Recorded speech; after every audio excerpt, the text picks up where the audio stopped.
Can I just say how glad I am the Eminence in the Shadow is finally back? You guys, this was one of my favorite shows that I didn't end up talking about.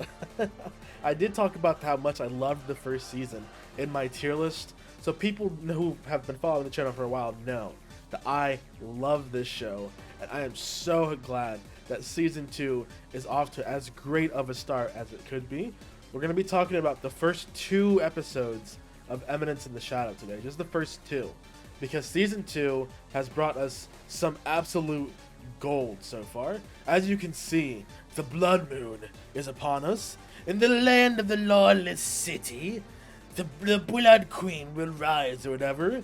Not that Sid knows that. You know, they tell him that in the lawless city, some bad stuff's gonna go down. He's like, let me handle the money.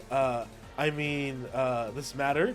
So he's literally planning on going there just to like make a bunch of money somehow. Just because of the red moon. So he finds out about this red moon that happens, and everyone's talking about like, man, the lawless city, some stuff's gonna go down, and he's just like, let me handle the money. Let me handle this, girls. You girls just stay at home. He's literally just thinking to himself like, oh, the moon turned red, bro. No big deal. Meanwhile, one of his girls is literally just like frantically writing down shit. Like, she's literally like an omen, bro. She's literally scribbling in like she's some kind of like prophet omen he wrote. It's honestly kind of crazy. There's this whole ass like vampire demon ritual going on in the background, and Sid is just so oblivious to it, and that is why I love this show, because he just thinks that everything around him is just a joke, but he still has the skills to back it up. So he ends up getting dragged there by his sister. His sister ends up dragging him there to the lawless city, so that gets him into the city. And they spend a good chunk of the episode just showing us how bad this place is. Like, there are literally people being chained up and sold, like, as people. The people who look like his friends too, are just getting chained up and sold as slaves. And then my boy gets lost too.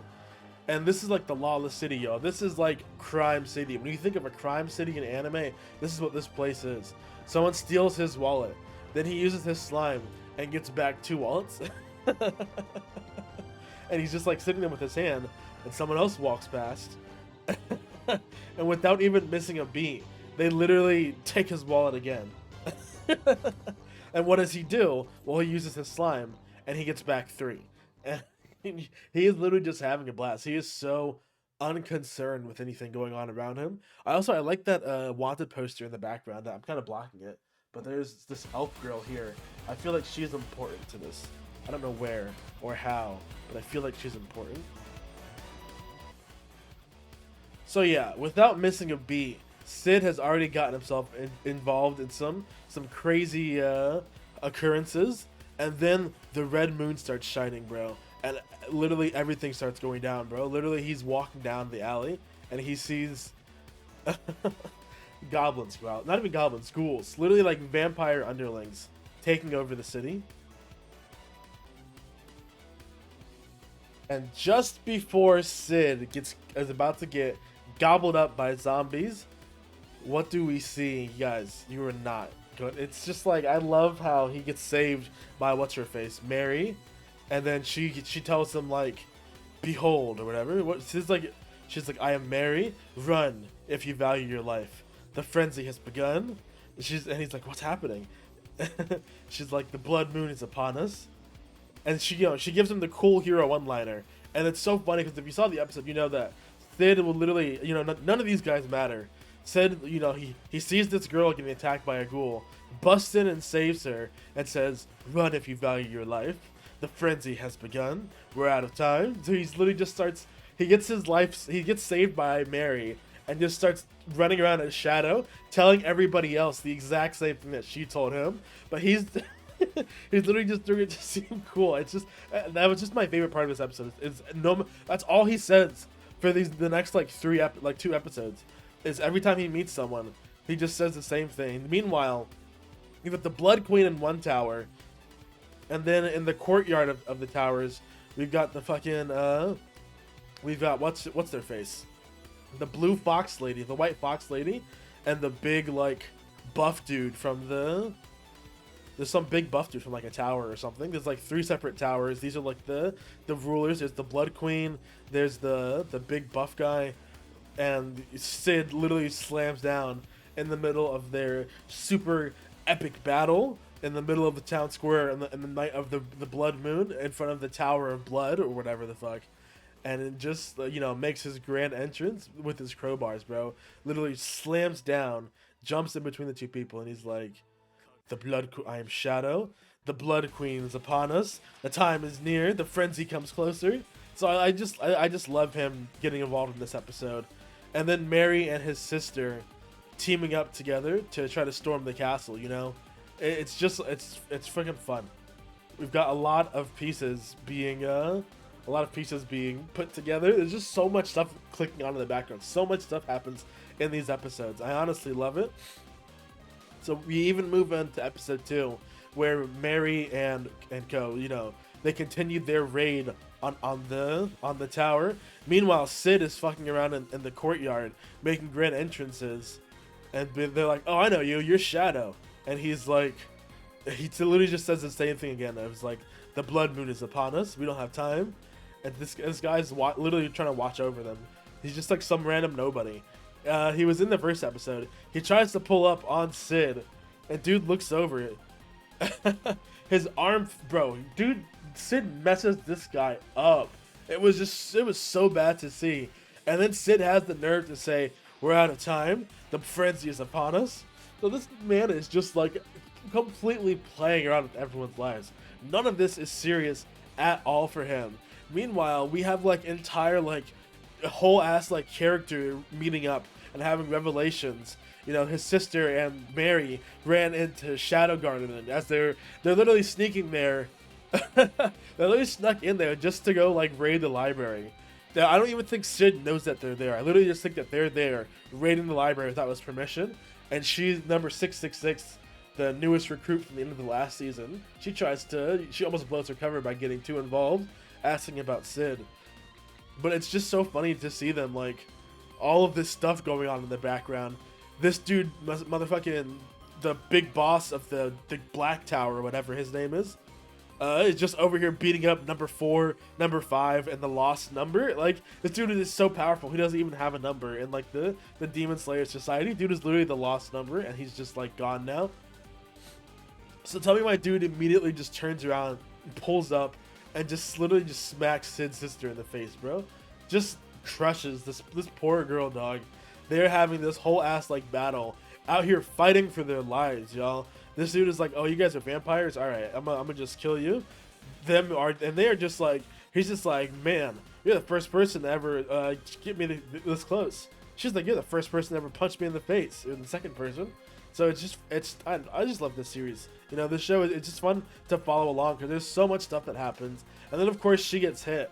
And early on in the episode, she was like, "Look, let's just let my secrets be secrets and your secrets be secrets, and we'll leave it at that, okay?" She's like, "Isn't that enough?" She's like, so it's just funny to see her, bro, at the end of the episode, when she's literally like, oh my god, she's about to get the wombo combo put on her. She's bleeding out. She's like, "I'm alright. I don't need your heals. Just please give me some of your blood." And she goes in for the kiss, dog.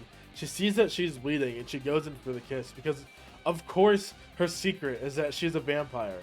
And now she's all Super Saiyan charged up with her vampire powers. So it's just like, no wonder he attacked them because she's human, but she's a vampire. Imagine that. The girl with red hair and red eyes who hunts vampires is herself a vampire. And then I was honestly hoping that they weren't going to give us her backstory, but they do end up giving us her backstory. Right after, he's literally coming in for the kill, and then Sid literally steps in. I'm not kidding, bro. He literally falls from the ceiling and steps in. Literally lands on my dude's sword and just kicks him out of the window, bro. Literally gives him half a second to even process it and just kicks him out of the window. Sid he just moves differently. And then of course, he gives him the whole frenzy line, and she's like, "All right, I'll tell you the truth about the Blood Queen." And I was really hoping they would skip this, but they didn't, so I'm just gonna kind of skip over it. But basically, she was alive 1,000 years ago, and the Blood Queen wanted to.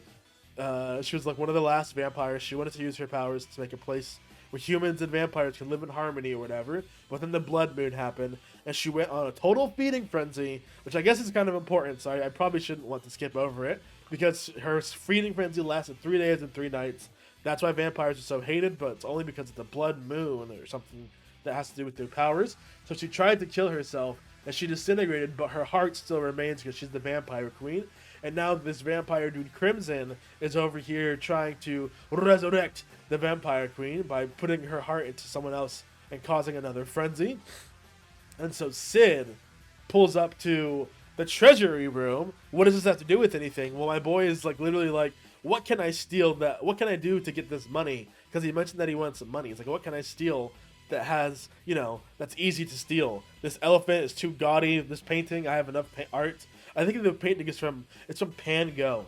It's a Pan Go painting. Can you believe that? A Pan Go, a real bona fide Pan Go painting in this world. So him just like sucking up the money and being like, just like Epsilon pats her breasts with slime, and then just bro, why did they have to do her like that? That was so unnecessary. He's like, I will pad my slime with coins. And so I think he's literally going to start like fighting vampires with coins now or some shit, because he pulls up on them and he's like, Operation, I'm going to pull up on the final boss before the main heroes even get there, his sister and them, and they're going to be like, holy crap, this dude is so freaking powerful. Because he's like, bro, I've been showing up kind of pretty late to everything. So like, his plan is to just show up and start dogging on people before he even has a chance to like, you know, usually it would be like right after the villain succeeds, then the heroes show up, and the villain is like, it's too late, I've already succeeded in my evil plan. And he's just about to too, because he puts the vampire heart into some random crucified sacrifice. He just slips it right on in there.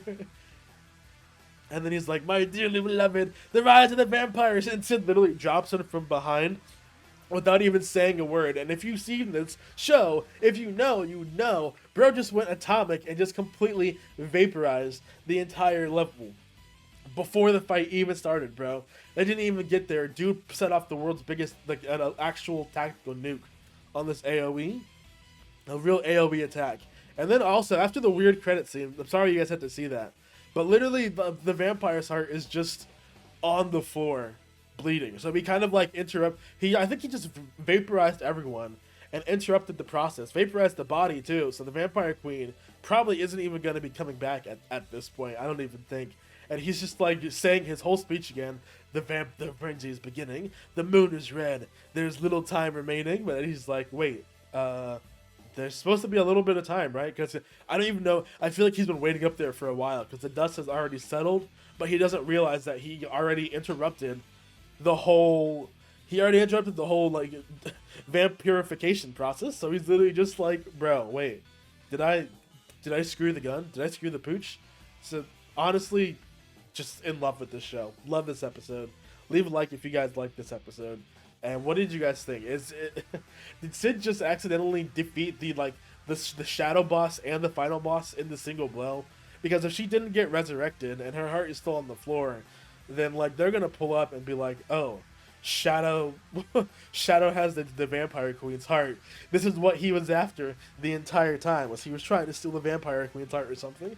And that's just gonna put him like at odds with everyone. But honestly, it is gonna be a super genius move for Sid to have not only defeated the Blood Moon, but stolen the vampire queen's heart. So I think he's probably gonna add Mary to his harem after this. So yeah.